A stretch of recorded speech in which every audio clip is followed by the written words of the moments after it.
LPP की problem को simplex method से जो अगर सॉल्व करेंगे तो एक मेथड हमारे पास इंपॉर्टेंट इसमें होता है big M method. Big M method जो है सिंपलेक्स मेथड को ही कैरी ओवर करके बनाया जाता है। इसमें हमारे पास कुछ नए आर्टिफिशियल वैल्यू आएंगी, जहाँ पे एम का मतलब होता है बहुत बड़ी value, 1000, 10,000 and like this value. जब हमारे पास दिए गए एलपीपी की इक्वेशन में values greater than or equal to लगी होगी, मतलब सरप्लस वेरिएबल जब बनाने होंगे, उस केस में हम लोग जो है सिंपलेक्स मेथड का यूज नहीं कर पाएंगे। तो फर्दर यहाँ पे चेंज होगा कुछ रूल, जो रूल चेंज हुआ है उसे बिग एम या और बाकी दूसरे मेथड से भी सॉल्व करेंगे। पहले हम यहाँ डिस्कस करेंगे big method, big M method. Big M method में दो अननोन दो इक्वेशन पहले देखेंगे, टू अननोन टू इक्वेशन, फिर टू अननोन थ्री इक्वेशन देखेंगे, फिर थ्री अननोन और थ्री इक्वेशन देखेंगे। इस तरह से 3 या 4 टॉपिक हम लोग देखेंगे। पहली टॉपिक हमारी है two unknown two equation, two unknown and two equation, with two equation.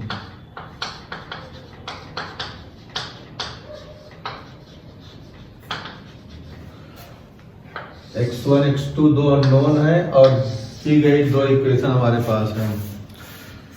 इसके लिए बिग एम मेथड जो है लगेगा, कैसे बनेगा, फॉर्मेशन कैसे होगा टेबल का फॉर्मेशन सिंपलेक्स मेथड से ही है, कुछ नया इसमें नहीं करना होगा फॉर्मेशन में। हाँ, जो वैल्यूज आएगी वो बदल जाएगी कुछ वैल्यूज। इसमें हमारे पास जो है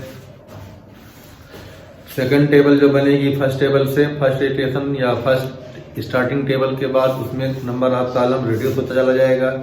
पहली बार में अगर मान लिया कोई कॉलम, नंबर ऑफ कॉलम में जो है कुछ एलिमेंट आएंगे तो नेक्स्ट जो बनेगी टेबल उसमें लास्ट वाला कॉलम या कोई कॉलम जाएगा, फिर इस तरह से तीसरे में कोई कॉलम जाएगा। 1 बाई 1 कॉलम की वैल्यू क्या होगी, घटती जाएगी। तो इस दिए गए इक्वेशन को पहले स्टैंडर्ड फॉर्म बनाते हैं। तो मिनिमम जेड हमारे पास नहीं चाहिए, तो हमारे पास जेड डैश मैक्सिमम करना पड़ेगा। ये वैल्यू हो जाएगी -x1 -x2। ठीक, अब इसको स्टैंडर्ड फॉर्म बनाओ तो x1 प्लस x2 प्लस, तो यहाँ पे हमारे पास जो है ग्रेटर आर इक्वल टू है, तो यहाँ पे -x3 plus 0x4 plus 0x3, इतना ही रोक देते हैं अभी। और ये वैल्यू हमारे पास 4 हो गई। दूसरी इक्वेशन बनाते हैं x1 plus 7x2 plus 0x3 minus x4 equal to 7 हो गया। अब यूनिट मैट्रिक्स जो बननी थी वो बनी नहीं हमारे पास, तो यहाँ पे अब हमारे पास यहाँ पे दो अननोन और बढ़ाने पड़ेंगे। यहाँ पे दो अननोन बढ़ाने के लिए हम लोग क्या कर देंगे, यहाँ पे x5 plus 0x6 0x5 plus 0s6 कर देंगे। अब हमारे पास यहाँ है 5 और x5 और x6 की एंट्री हम लोगों ने एक्स्ट्रा की है, ये आर्टिफिशियल वेरिएबल कहलाएंगे। इन आर्टिफिशियल वेरिएबल को हटाने के लिए कास्ट फंक्शन हमारे पास दोबारा डिफाइन होगा। दोबारा जब डिफाइन होगा तो -x1 -x2 0x3 0x4, अब यहाँ पे -mx5 -mx6 where m greater or equal to very greater than 1000, big value इसको मानते हैं, इसीलिए ये बिग एम मेथड के नाम से जाना जाता है। जब m की वैल्यू बहुत बहुत बड़ी होगी तो -m ऑलमोस्ट क्या हो जाएगा, निगलिजिबल हो जाएगा। तो हमें इसकी हेल्प से, निगलिजिबल की हेल्प से या इसको टेंड्स टू 0 करके हम लोग ऑप्टिमल सॉल्यूशन निकालेंगे। तो यहाँ से जब बनेगा हमारे पास टेबल शुरुआत में बनाएंगे, तो टेबल में हमारे पास जो है CB XB और B ले लेते हैं। तो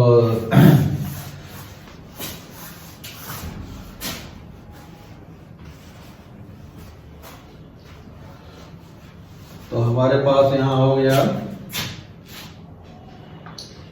y x भी मान लो, या सी बी एक्स बी और b, इस तरह से भी बना सकते हैं।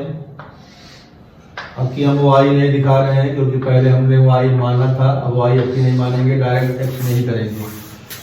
जो पीछे एक 2 टेबल बनी हुई है उसमें हमने एक नया इंट्रोड्यूस किया था अल्फ़ाबेट, ये y में, अब यहाँ y पे नहीं, सारी के फॉर्म में करेंगे।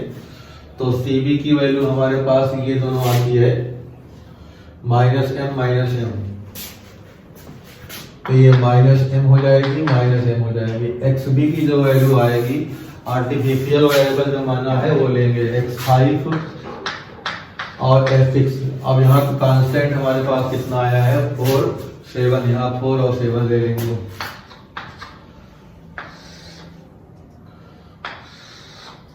यहाँ पे हमारे पास x1 फिर x2 फिर x3 फिर x4 फिर x5 फिर f6। थोड़ा और करीब कर दो जिससे आ जाए, क्वेश्चन में हटाना पड़े।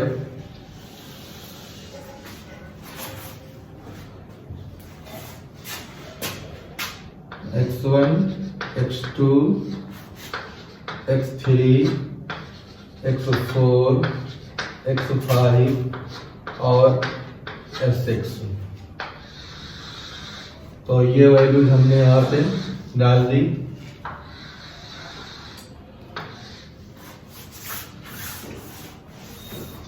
x1 x2 x3 x4 x5 x6 coefficient, तो हमारे पास यहाँ का आया है 1 1 -1 1 1 -1 0 1 0 0 1 0। दूसरी रो में 1 7 1 7 0 -1 0 और 1।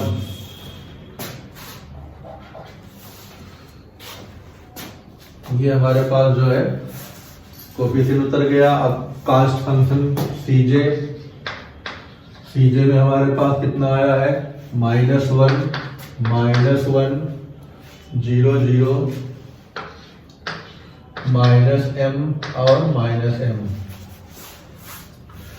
अब सबसे पहले हम लोग के पास जो है अब जितना क्वेश्चन हमारे पास है, और ये क्वेश्चन नीचे वाला तक हटा सकते हैं टेबल के लिए, या पहले भी यहाँ देख लेते हैं। तो हमें निकालना है ZJ, तो फॉर ZJ तो Z1 की जो वैल्यू होगी, Z1 की वैल्यू होगी हमारे पास CB इंटू x1। तो CB हमारे पास कितना है -m और -m हो जाएगा -2m। Z2 की वैल्यू कितनी होगी CB x2, तो -m और -7 हो जाएगा -8m। अच्छा, Z3 की जो वैल्यू होगी इससे मल्टीप्लाई होगा, तो m और 0, तो इसकी वैल्यू हो जाएगी m। फिर 4 वाले में 0 और +m, 0 +m, तो यहाँ पे m हो जाएगा। 5 वाले में -m +0, तो -m। 6 वाले में 0 और -1, तो Z6 की वैल्यू हो जाएगी 0 -m। तो ZJ की वैल्यू आ गई। इसी ZJ में हमें जो है CJ माइनस करना है, तो CJ जब माइनस करेंगे हम लोग तो -2m -1, तो प्लस हो जाएगा ये। तो यहाँ पे हमारे पास ZJ CJ की वैल्यू जो है लिख रहे हैं यहाँ पे, तो ये हो जाएगा तुम्हारे पास -2m +1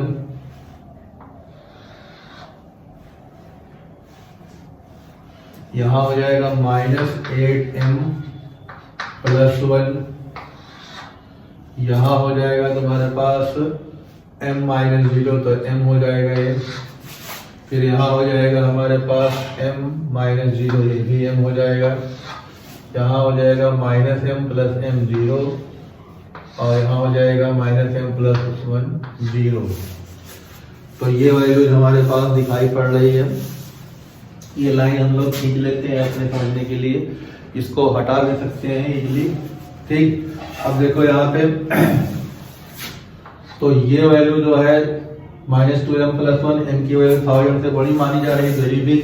तो ये 2000 + 1 और ये 8000 - +1, तो ये ज्यादा निगेटिव होगी, मोर निगेटिव दिस वैल्यू। तो ये हमारे पास जो है क्या करेगा, एंट्री करेगा। अब कौन सी x5 या x6 में से कौन सा हटेगा और इनकमिंग वेक्टर x1 या x2 आएगा, उसके लिए मिनिमम रेशियो निकालेंगे यहाँ पे। तो मिनिमम रेशियो जो है इसका निकालेंगे xb/x2, मतलब b/x2। तो मिनिमम रेशियो b/x2 का निकालेंगे। तो b इससे जो है हमारे पास x2 मिला और b ये है, तो 4/1, इसकी वैल्यू 4 और यहाँ 7/7, इसकी वैल्यू 1। तो ये हमारे पास मिनिमम होगा। ये आउटगोइंग मतलब S6 जो है आउटगोइंग वेक्टर होगा, x1 इनकमिंग वेक्टर होगा। तो हमारे पास क्या करेंगे, ये रिप्लेस किसको कर रहे हैं, x6 रिप्लेस होगा x1 से। तो हमारे पास दूसरी टेबल बनेगी, दूसरी टेबल में यहाँ पे हमारे पास जो है CB, यहाँ पे XB, यहाँ पे B और यहाँ पे CJ वही ऊपर वाला रहेगा, अगली CJ दोबारा यहाँ नहीं लिखेंगे। तो टेबल में एक जो है जो आउटगोइंग वेक्टर होता है उसकी टेबल घट जाएगी।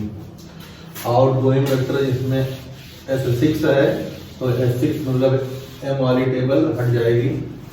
तो हमारे पास यहाँ पे हो जाएगा, देखो समझना है धीरे धीरे आराम से। अब की ये वाली टेबल गायब होगी, तो हमारे पास यहाँ बचेगा x1, ये x2, ये x3 और ये x4 और ये x5।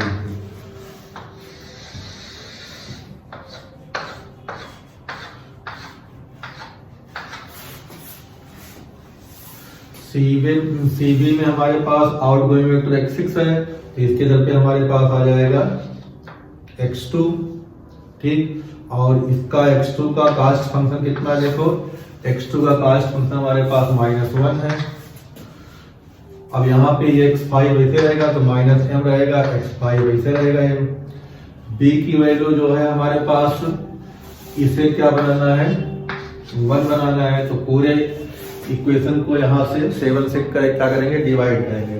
तो 7 से डिवाइड करेंगे तो यहाँ बचेगा 1, यहाँ बचेगा 1/7, यहाँ बचेगा 1, यहाँ 0, यहाँ -1/7 और ये हो जाएगा 0। तो ये वैल्यू इस तरह से हमारे पास बनती हुई वैल्यू दिखाई पड़ेगी। अब नई लाइन हमारे पास जो है आई है, R2 की वैल्यू 1/7, 1 0 -1/7 0। बिग M मेथड को हम लोग डील कर रहे हैं सिंप्लेक्स मेथड को ही फॉलो करके। बस खाली इसमें दो अननोन जो आर्टिफिशियल वैल्यू आती है, आर्टिफिशियल वैल्यू के लिए कास्ट फंक्शन में 2m को माइनस करना पड़ता है, उसी को हटाने का सारा जो है सिलसिला चल रहा है। अब देखते हैं, हमारे पास ये नई लाइन हो गई। इस नई लाइन की हेल्प से इसको हमें 0 बनाना होगा, तो डायरेक्ट हमें इस लाइन से इसको माइनस करना है। ठीक, तो जो माइनस करेंगे तो हमारे पास देखो क्या मिल रहा है। तो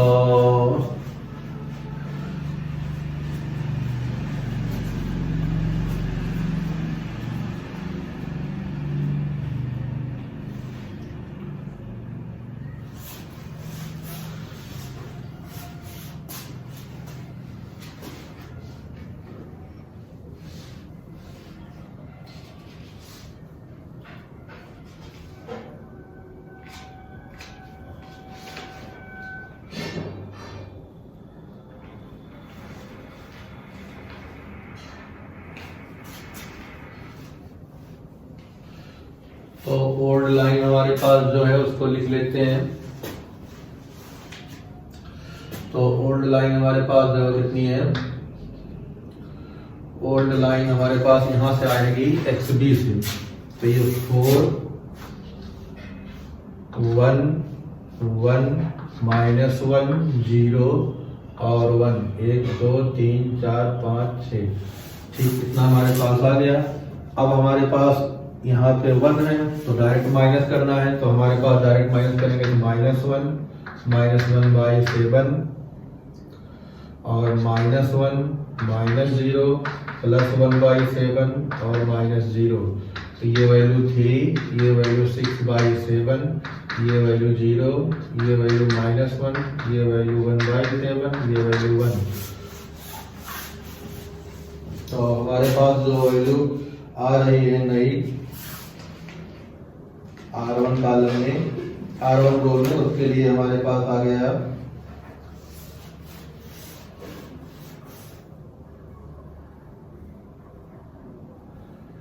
तो यहाँ पे कुछ कहीं गड़बड़ हुआ है। कहाँ गड़बड़ हुआ है?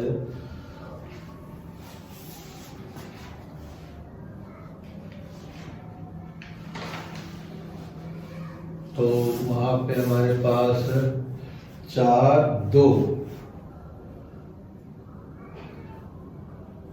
इक्वेशन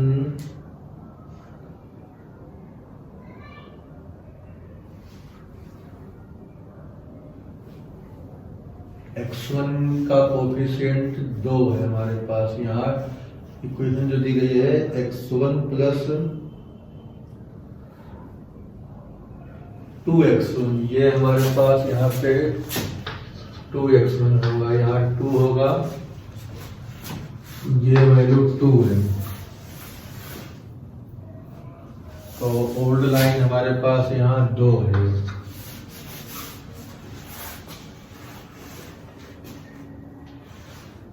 तो अब यहाँ पे 13/7 हो जाएगा ये। तो ये हमारे पास हो गया 3, ये हो गया 13/7 और ये हो गया 0, ये हो गया -1, ये हो गया 1/7 और ये हो गया हमारे पास 1। तो by help of R2 R1 को हमने सेट कर लिया। अब ये हमारे पास ओल्ड लाइन और न्यू लाइन था। ओल्ड लाइन को एज इट इज रखते हैं, न्यू लाइन में जो है मल्टीप्लाई डिवाइड करके प्लस या माइनस करते हैं, ना कि ओल्ड लाइन में, ये याद रहे। तो अब हमारे पास जो है ZJ - CJ निकालना होगा। तो अब अगेन Z1 की वैल्यू देखो कितनी आएगी। Z1 की वैल्यू के लिए ये मल्टीप्लाई होगा तो -13m/7 + 1/7।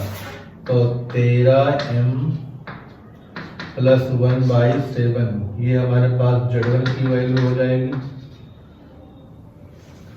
तो -13m + 1/7। तो इसी तरह से Z2 Z3 Z4 Z5 तक निकालना है ना।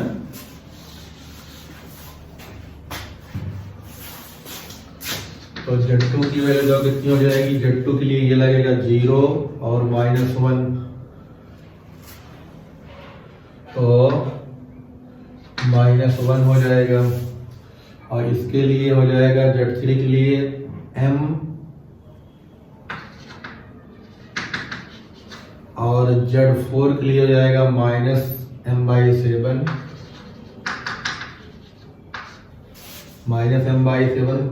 + 1/7। तो अच्छा, Z5 के लिए हो जाएगा -m और CJ हमारे पास है -1। जो इसमें करेंगे तो हमारे पास यहाँ पे आ जाएगा ZJ - CJ की वैल्यू आने वाली है, देखो कितनी, -13m और +1। तो ये कितना हो जाएगा, Z1 की वैल्यू हमारे पास कितनी आई थी, ये माइनस में है, तो +7 तो +6 बाई 7। अच्छा यहाँ पे जो करेंगे हम लोग तो m+1 हो जाएगा ये। यहाँ पे हम लोग करेंगे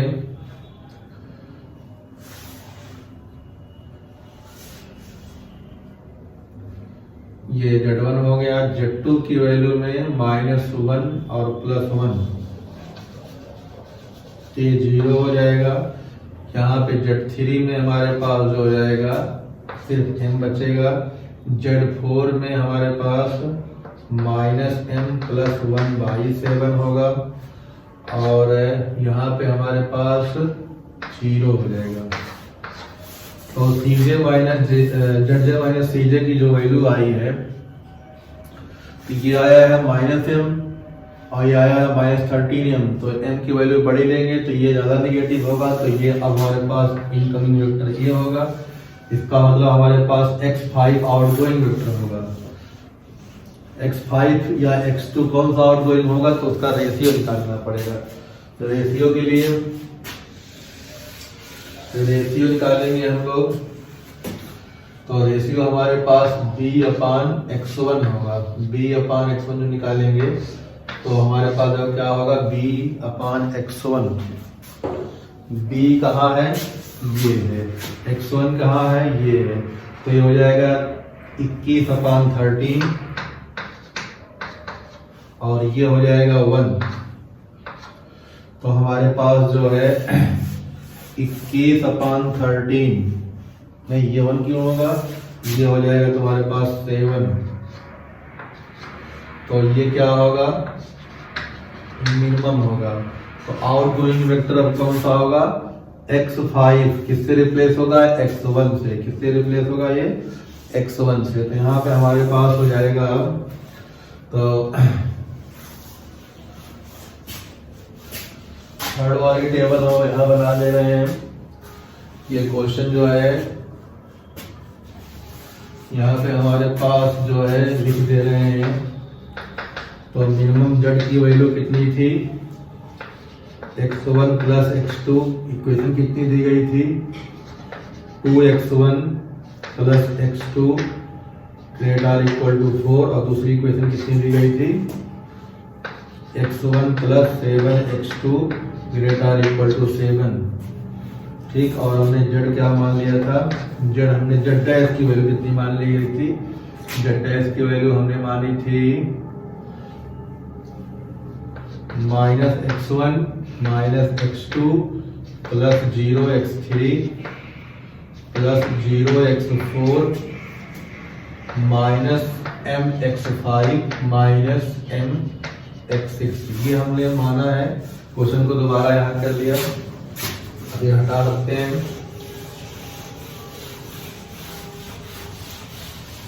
थर्ड टेबल जब बनाएंगे तो थर्ड टेबल के लिए आप लोग जो है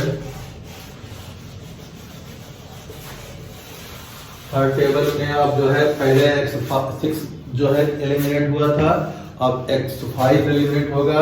नंबर ऑफ कॉलम x4 तक ही होंगे। तो यहाँ पे हमारे पास हो गया CB, यहाँ हो गया XB, यहाँ हो गया B,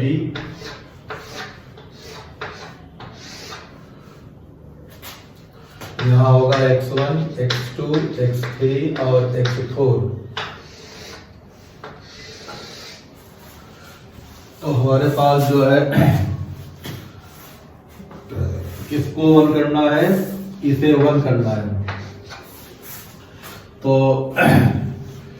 यहाँ पे हमारे पास ये -1 ऐसे रहेगा, यहाँ पे x2 रहेगा, यहाँ पे x1 से रिप्लेस होगा। x1 का कास्ट फंक्शन कितना है, -1 दिया, -1 हो जाएगा। यहाँ पे कास्ट फंक्शन कीजिए, कैरी कर लेंगे। अब हमारे पास जो है R1 में हम क्या कर रहे हैं, R1 में 7/13 से मल्टीप्लाई कर रहे हैं। तो यहाँ से हमारे पास हो जाएगा 21/13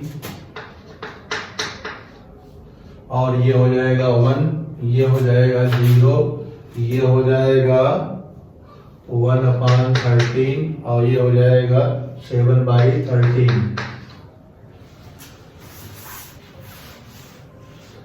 तो x5 की जरूरत ही नहीं है हमें, तो ये हमारे पास x1 आ गया 1, ये हो गया 0, x2 हो गया 1/7 और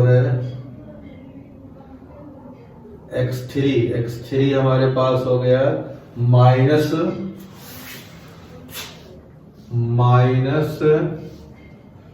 7/13 और x4 जो होगा ये हो जाएगा तुम्हारे पास 1/13 हो जाएगा 7 से मल्टीप्लाई करके। फिर इसको थोड़ा सा ऐसे बना लेते हैं। अब हमारे पास जो है नई लाइन और पुरानी लाइन का काम यहाँ से शुरू है। नई लाइन में ही किसी से कुछ जो है मल्टीप्लाई डिवाइड करके जो है वैल्यू लानी होगी 0। अब इसे हमें 0 लाना है, तो नई हमारे पास कितनी हो गई है, तो old line minus new line upon 7 करेंगे। तो ओल्ड लाइन हम पहले लिख लें। ओल्ड लाइन हमने लिख लिया कितना, ओल्ड लाइन हमने लिख ली 1/7 फिर 1 फिर 0 और ये -1/7 लास्ट वाली वैल्यू है। 1 2 3 4 5 वैल्यू आएगी इंक्लूडिंग बी। अब नई लाइन को 7 से डिवाइड करना है, तो 7 से डिवाइड करोगे 3/13 इसको जो है 7 से डिवाइड करोगे तो 1/7 और इसको 7 से डिवाइड करोगे तो 0, इसको 7 से डिवाइड करोगे फिर ऐड हो जाएगा तो 1/13 और इसको 7 से डिवाइड करोगे तो -1/91। तो ये वैल्यू हो जाएगी तुम्हारे पास 10/13, ये वैल्यू हो जाएगी 0, ये वैल्यू 1, ये वैल्यू 1/13, ये वैल्यू हो जाएगी -14।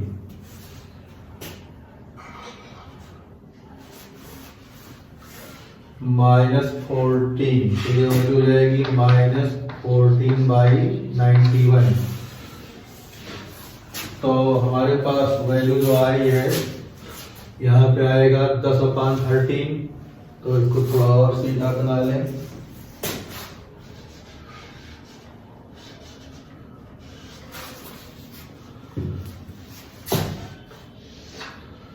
तो आ गई हमारे पास 10/13, यहाँ हो जाएगा हमारे पास 0, यहाँ हो जाएगा 1, यहाँ हो जाएगा 1/13, यहाँ हो जाएगा -14/91। तो ये वैल्यू जो है हमारे पास न्यू लाइन में हुई। अब फिर जो है ZJ माइनस CJ ढूंढेंगे। वहां पे अगर all ZJ minus CJ negative positive या 0 से छोटे हुए तो हमारे पास काम बन जाएगा, ऑप्टिमल सोल्यूशन बन जाएगा। नहीं तो फर्दर जो है आगे बढ़ेंगे या नो ऑप्टिमल सोल्यूशन का भी केस बन सकता है। तो यहाँ पे हम देखते हैं, तो ZJ निकालेंगे तो Z1 की वैल्यू कितनी आएगी, Z1 इक्वल टू हो जाएगा -1 और 0 तो -1। Z2 इक्वल टू हो जाएगा 0 और -1। Z3 इक्वल टू हो जाएगा 7/13 और -1/13। Z4 की वैल्यु हो जाएगी -1/13 और ये +14/91। CJ देखो, तो CJ जब माइनस करेंगे तो -1 और +1 तो ये 0 हो जाएगा। फिर -1 + 1 ये 0 हो जाएगा और दिस -0 x3 के लिए, तो ये हमारे पास 6/13, और ये हमारे पास जो है 4 वाले में तो 13 - 13 1/91, तो ये हमारे पास जो है ZJ - CJ आया है, ZJ - CJ, ZJ - CJ की वैल्यू हमारे पास 006/13 1/91। तो यहाँ पे ऑल ZJ - CJ की वैल्यू क्या आ गई है, ग्रेट R = 0 आ गई है। That is no negative value, no negative value. अगर निगेटिव वैल्यू होती तो हम लोग नेक्स्ट इटरेशन या नेक्स्ट टेबल के लिए प्रोसीड करते हैं। यहाँ पे वैल्यू हमारे पास जो है निगेटिव नहीं आई है, तो ऑप्टिमल सोल्यूशन के लिए हम लोग यहीं से जो है प्रोसीड कर जाएंगे, या ऑप्टिमल सोल्यूशन जो है हम लोग यहाँ से अटेन कर लेंगे। अटेन करने के लिए जो x1 के सामने वैल्यू होगा b में, वो x1 की वैल्यू होगी, तो इम्प्लाई x1 = 21/13, x2 = 10/13। तो जेड मिनिमम हमें निकालना है, जेड डैश नहीं निकालना है, तो x1 + x2 तो 31 हो जाएगा, तो 21/13 + 10/13 तो हो जाएगा 31/13। ये हमारे पास मिनिमम वैल्यू हो जाएगी। तो दो अननोन, दो इक्वेशन से बिग एम मेथड का जो है क्वेश्चन इस तरह से सॉल्व होगा। नेक्स्ट क्वेश्चन हम लोग जब सॉल्व करेंगे, दो अननोन 3 इक्वेशन से करेंगे, ठीक। तो इसमें जो है थोड़ी थोड़ी जो है कॉम्प्लिकेशन जहां जहां आएगी उसे रोक रोक के देखना है, समझना है कहाँ पे क्या हो रहा है, कहाँ पे कैसे बन रहा है। सिंपल प्रोसीजर है, 2 वैल्यू m की हम लोग इंट्रोड्यूस करे हैं, कभी 3 वैल्यू होगी, कभी जो है 1 वैल्यू होगी। काम क्या होता है, स्लैक वेरिएबल और सरप्लस वेरिएबल के फॉर्म में हम लोग क्वेश्चन को स्टैंडर्ड फॉर्म बनाएंगे, और 2 आर्टिफिशियल जैसा यहाँ जोड़ा था तो उसको हटाने के लिए कोई नया m लाएंगे, उसी लिए जो है ये क्वेश्चन बिग M के नाम से जाना जाएगा और उसी मेथड से सॉल्व किया जाएगा।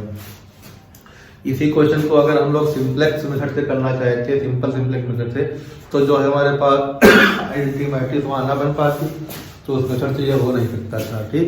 नया मेथड यहाँ आया। अब नेक्स्ट वीडियो में हम लोग देखते हैं इसमें कैसे जो है 3 इक्वेशन फॉर 2 अननोन के लिए होगी, उसे सॉल्व करेंगे। आई होप ये समझ में आएगा, फिर नेक्स्ट जो है भी आएगा।